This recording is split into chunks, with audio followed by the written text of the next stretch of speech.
Hello. हाँ, सभी बच्चों का आज दिनांक 27 अप्रैल 2021 कक्षा 10 राजकीय उच्चतर माध्यमिक विद्यालय जीवारेड्डी की इस ऑनलाइन स्टडी की कक्षा में सभी का स्वागत। आशा है कि सभी लोग कल के वीडियो को देखा होगा सभी ने, और उस पर मंथन करके हुए, विचार करके हुए आपकी समझ में आया होगा।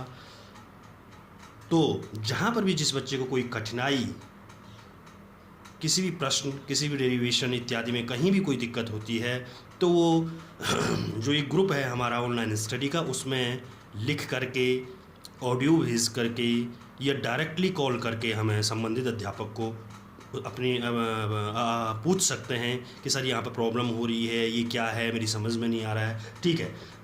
तो हम कल के क्रम में आगे बढ़ते हैं। कल हमने वास्तविक संख्याओं के संदर्भ में यहाँ पर बात रखी थी कि वास्तविक संख्याएं क्या है। तो कल हमने पढ़ा था वास्तविक संख्याएं प्राकृत, पूर्ण संख्या, पूर्णांक संख्याएं, परिमेय संख्याएं और अपरिमेय संख्याओं का एक समुच्चय है, एक समूह है, एक ग्रुप है। उसमें हमारी सारी की सारी संख्याएं जितनी भी आज तक हमने देखी, सुनी और जानी हैं, चाहे वो 1 2 3 4 up to so on infinity तक, प्राकृत संख्याएं इस ग्रुप में शून्य को शामिल कर लेते हैं तो वो पूर्ण संख्याएं बन जाती हैं, पूर्ण संख्याओं का समूह बन जाता है। इसके साथ अगर ऋणात्मक संख्याओं को भी अनंत तक हम इस समूह में शामिल कर लेते हैं तो वो पूर्णांक संख्याएं बन जाती हैं। कहने का मतलब शून्य के साथ साथ धनात्मक पूर्णांक और ऋणात्मक पूर्णांक अगर मिल जाते हैं तो पूर्णांक हो जाते हैं। परिमेय संख्याएं जो भिन्नात्मक रूप में विशेषकर होती है, और अपरिमेय संख्याएं जिनको हम p/q भिन्न के रूप में नहीं लिख सकते, वो परिमेय संख्याएं हैं। इतना कल हमने पढ़ा था। और आगे हमारी कक्षा 10 में अब हमको क्या पढ़ना है कि इनके गुण क्या होते हैं, परिमेय संख्याओं के गुण क्या है, परिमेय संख्याओं के गुण, वास्तविक संख्याओं के गुण, रियल नंबर्स की प्रॉपर्टीज़ क्या है। वास्तविक संख्याओं के गुण, विशेषकर इसके 2 गुण हैं और इनसे हमारे बोर्ड एग्जाम में अच्छे प्रश्न आते हैं। पहला गुण है इसका यूक्लिड विभाजन प्रमेयिका। यूक्लिड विभाजन प्रमेयिका, यूक्लिड विभाजन प्रमेयिका। और दूसरा है इसका अंकगणित की आधारभूत प्रमेय, अंकगणित की आधारभूत प्रमेय। अच्छा, इन दोनों को हमने पढ़ना है तो हम पहले यूक्लिड विभाजन प्रमेयिका को लेते हैं, पहले वाले टॉपिक को लेते हैं। ये है क्या यूक्लिड विभाजन प्रमेयिका? जैसे नाम से ही आप देख रहे हैं, आप ध्यान से समझिए जरा। है, मैं वीडियो ज़्यादा लंबा ना हो इसलिए मैं ज़रा जल्दी भी इसको कर रहा हूँ, क्योंकि वीडियो लंबा हो रहा है तो लोड होने में, सेंडिंग होने में उसमें ज़रा दिक्कत आ रही है। तो आप ज़रा ध्यान से देखें। यूक्लिड विभाजन प्रमेयिका, नाम से ही आप देखिए। यूक्लिड क्या है भाई? ये हमारे एक मैथमेटिशियन हुए हैं, गणितज्ञ। ये क्या हुए हमारे? गणितज्ञ। यूक्लिड ये नाम है किसी का जो एक गणितज्ञ हुए थे।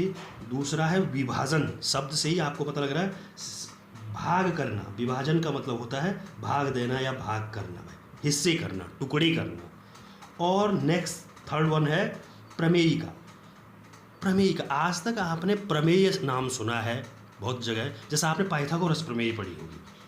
पाइथागोरस प्रमेय आपने पढ़ी, कर्ण का वर्ग लंब और आधार के वर्ग के योगफल के बराबर होता है, तो आपने प्रमेय पढ़ी है। लेकिन प्रमेयिका, जिसको इंग्लिश में लेमना बोलते हैं, प्रमेयिका का मतलब होता है कि ये अपने में ये कोई पहली बार किसी चीज़ का ऑब्जर्वेशन। सबसे पहले आप प्रमेय समझिए। प्रमेय का मतलब होता है जब हम किसी चीज़ को पहली बार खोज करते हैं, जैसे पाइथागोरस जी ने किसी दूसरी चीज का सहारा नहीं लिया समकोण त्रिभुज के लिए, जो कर्ण का वर्ग और लंब का और आधार के वर्ग के लिए उन्होंने जो डेरिवेशन दिया था, तो उन्होंने डायरेक्टली उसको इजाद किया था, उन्होंने डायरेक्टली उसको ढूंढा था, वो नई चीज़ उन्होंने ढूंढी थी, तो उसको हम प्रमेय बोलते हैं। लेकिन जब हम किसी दूसरी प्रमेय का सहारा लेकर के कोई थोड़ा बहुत नई चीज़ ढूंढते हैं, लेकिन पुरानी चीज़ों का सहारा लेकर के ये काम करते हैं, तो वो हमारी लेमना कहलाती, प्रमेयी का। किसी और ऑब्जर्वेशन, जब दूसरी ऑब्जर्वेशन की हेल्प से हम नई बात कोई बनाते हैं, तो वो हमारी प्रमेयिका कहलाता है। तो ये यूक्लिड जी ने जो यहाँ पर वास्तविक संख्याओं से रिलेटेड इस हमारे इस चैप्टर में जो प्रमेयिका हमें दी है, वो पहले से ही बनी हुई थी, लेकिन उसमें थोड़ा से मॉडर्नाइजेशन उन्होंने किया, उसमें सुधार करके वो दोबारा तरीके से उसको डेरिवेट करके हमको दिखाया। अब आप बोलेंगे क्या है भाई, है ना, होता क्या है यूक्लिड विभाजन? ये कुल मिलाकर के एक भाग देने की प्रक्रिया है। तो आप बोलेंगे ये जब इजाद उन्होंने नया किया, तो इस किताब में इतनी बड़ी बात क्या है कि उन्होंने ये किया, लेकिन इससे जो यूक्लिड विभाजन, यूक्लिड साहब ने जो अपनी ये प्रमेयिका यहाँ पर दी, जो ये गणितज्ञ यूक्लिड हुए थे, उन्होंने ये लेमना यहाँ पर प्रस्तुत किया, वो हमारे एक काम आया गणित के संदर्भ में। क्या काम आया गणित के संदर्भ में? इससे हम HCF निकालना, हमें एक तरीका, एक और विधि हमें HCF निकालने की मिली। तो जो परीक्षा में भी यही आता है कि यूक्लिड विभाजन प्रमेयिका के माध्यम से संबंधित अंकों का, संख्याओं का आप HCF ज्ञात कीजिए, ऐसा प्रश्न आता है। तो ये HCF ज्ञात करने की एक विधि यूक्लिड साहब ने अपने इस लेमना में, अपनी इस प्रमेयिका के माध्यम से हमको सिखाई कि हम किसी भी किन्हीं दो या दो से अधिक संख्याओं का हम कैसे HCF ज्ञात करते हैं। HCF तो आप पहले से समझते हैं, कक्षा 6, 7, 8, बशर्ते HCF हायर कॉमन फैक्टर, मतलब महत्तम समापवर्तक। महत्तम समापवर्तक मतलब महत्तम किन्हीं, जैसे मैं दो संख्याएं यहाँ पर लिखता हूँ 10 और 15, ये दो संख्याएं हैं, तो इसका HCF का मतलब क्या हुआ? अगर हमको इन दोनों संख्याओं का HCF निकालना है, पहले जिन हम कक्षाओं में पढ़ चुके हैं, HCF का मतलब हमको वह संख्या, महत्तम समापवर्तक, हमको वो बड़ी सी बड़ी संख्या की खोज करनी है, बड़ी सी बड़ी संख्या ढूंढनी है जिसका इस 10 में भी भाग चले जाए और इस 15 में भी भाग चले जाए। छोटी भी कई हो सकती है, लेकिन सबसे बड़ी वो कौन सी संख्या होगी? Which will be greater number, कौन सी वो सबसे बड़ी संख्या होगी जो 10 को भी और 15 को भी पूरी बार डिवाइड कर ले, वो इसका HCF होगा। तो हमको भाई कौन सी संख्या है? 5 है भाई। जैसे देखिए 5 के बाद कोई ऐसी संख्या नहीं है कि जो इन दोनों में जिनका भाग चले जाए। 5 दूना 10, 5 तियां 15, तो इसका HCF कितना हो गया हमारा? 5। अब इस HCF निकालने की अनेकों विधि हम पहले सीख चुके हैं, कक्षा 8 में भी हमने सीखा है सभी बच्चों ने, और अशोक, शिवम बहुत अच्छी तरह, शिवराज इसको बहुत अच्छी तरीके से निकाल रहे थे। अभाज्य गुणनखंड विधि से हम HCF निकाल रहे थे, नहीं निकाल रहे थे, अभाज्य गुणनखंड विधि से। तो अब हमको यूक्लिड विभाजन प्रमेयिका के माध्यम से भी HCF निकालना हमको आना चाहिए। तो भाई सबसे पहले देखिए, तो जैसे एग्जाम्पल मैं आपको दे रहा हूँ, सपोज दैट दो संख्या है भाई 5 और 7, इनका HCF निकालना। मैं HCF निकालना सिखा रहा हूँ आपको, किससे? यूक्लिड विभाजन प्रमेयिका से। तो जैसे हम पहले भाग विधि से, देखो हमें उदाहरण दे रहा हूँ, जैसे हम पहले करते थे, तो पहले हमको करना है तो भाग विधि से भी HCF निकलता है।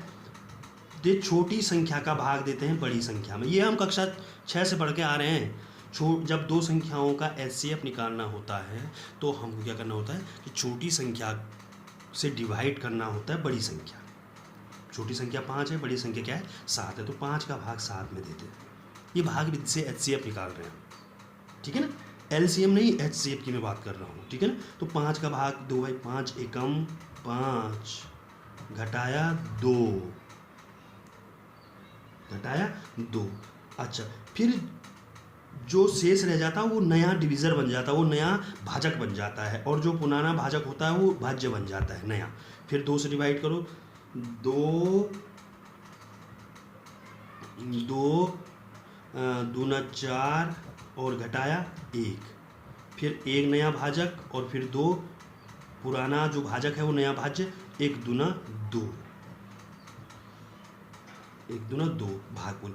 तो जब ये भाग की प्रक्रिया इस हिसाब से हमारी पूरी हो जाती है, ये अब का नहीं, हम पहले से पढ़ के आ रहे हैं इसको, है ना। तो जब जिस जिस भाजक से हमारा भाग पूरी बार चला जाता है वही हमारा HCF होता है, अर्थात 5 और 7 का HCF कितना हुआ? 1। 5 और 7 का HCF कितना हुआ? 1, है ना।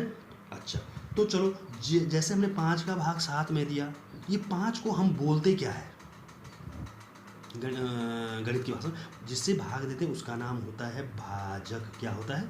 भाजक। और जिसमें भाग दिया जाता है उसको कहते हैं हम क्या? भाज्य। और जो भाग दे करके हमें उत्तर मिलता है उसका नाम होता है भागफल। और सिंपली जो भाग देने पर जो शेष बचता है, जैसे यहाँ पर पहली बार हमने भाग दिया 2 शेष बचता, तो इसका नाम होता है शेषफल। उसका नाम क्या होता है? शेषफल। तो साहब यूक्लिड साहब ने क्या किया, जो हमारे गणितज्ञ हुए थे, उन्होंने क्या कहा कि यूक्लिड साहब ने इसके लिए एक थ्योरम दिया, एक लेमना जो हमको दिया, उन्होंने लिखा इस प्रकार से दिया, A =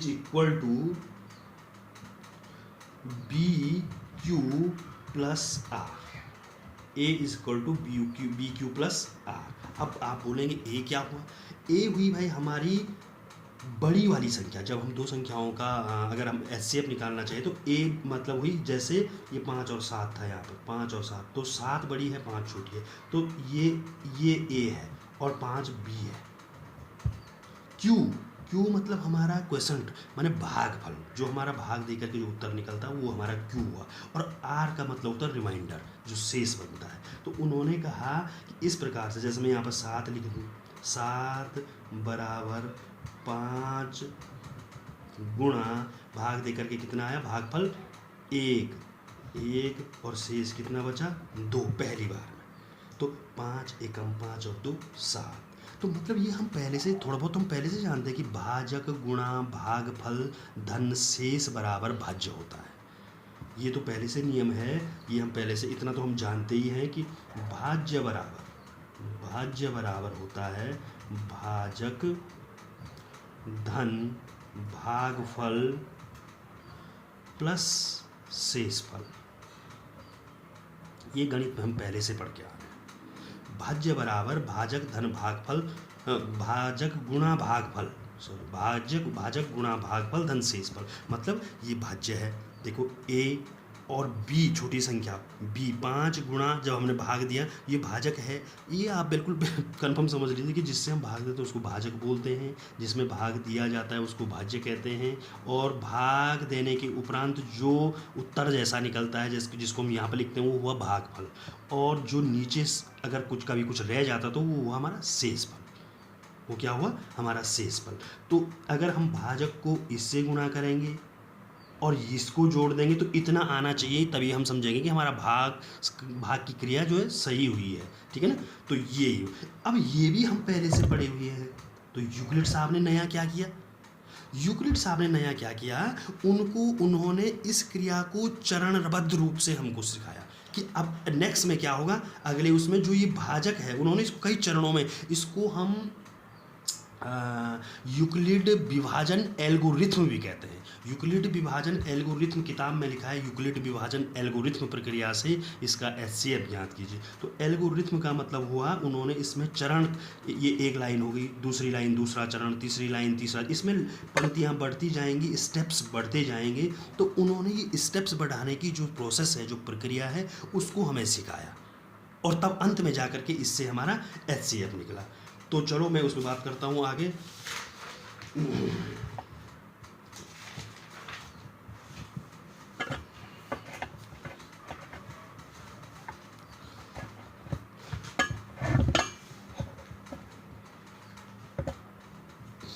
सबसे पहले तो जो ये यूक्लिड विभाजन लेमना है उसको आप समझ लीजिए। ए बराबर मैंने लिखा भी है BQ + R।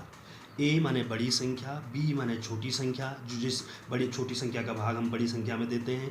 क्यू का मतलब होता है भागफल और आर का मतलब होता है शेषफल, है ना। तो सपोज दैट हमको 3 और 17 का HCF ज्ञात करना है। तो भाई हम जनरली 3 का भाग 17 में पुरानी विधि से देंगे भाई। है ना। तो 3 पंजे 15, हाँ से वो शेषफल कितना बचा 2। तो भाई भाजक क्या है इसमें पहले आप समझिए भाई। भाजक 3 भाज्य क्या है 17, भागफल क्या है 5 और शेष फल क्या है हमारा 2 है कि नहीं ये चीज़ इसको भाग देने पर। और हमारा जो प्रोसेस है पुराना, भाज्य बराबर, ये आप याद रखें, भाज्य बराबर भाजक गुणा भागफल, ये होता ही होता है धन शेष। तो भाई हमारा क्या है भाज्य कितना है 17 बराबर भाजक कितना है 3 गुणा भागफल कितना है 5 धन 2, 5 या 15 तो 17, ये होगा भाई, है ना। लेकिन ये इस प्रकार से करने की विधि है। अब दूसरे स्टेप में उन्होंने क्या किया, अब ये तो हमारा स्टेप फर्स्ट चरण 1, ये हुआ हमारा चरण 1, ठीक है ना। तो चरण 1, अब दूसरा चरण क्या होगा, उन्होंने हमको चरण सिखाए कि आपको एचसीएफ कैसे ज्ञात करना है। तो दूसरे चरण में जो भाजक होगा हमारा वो क्या हो जाएगा, सॉरी जो भाजक होगा वो हमारा भाज्य बन जाएगा, ठीक है। तो 3 यहाँ आ जाता है बराबर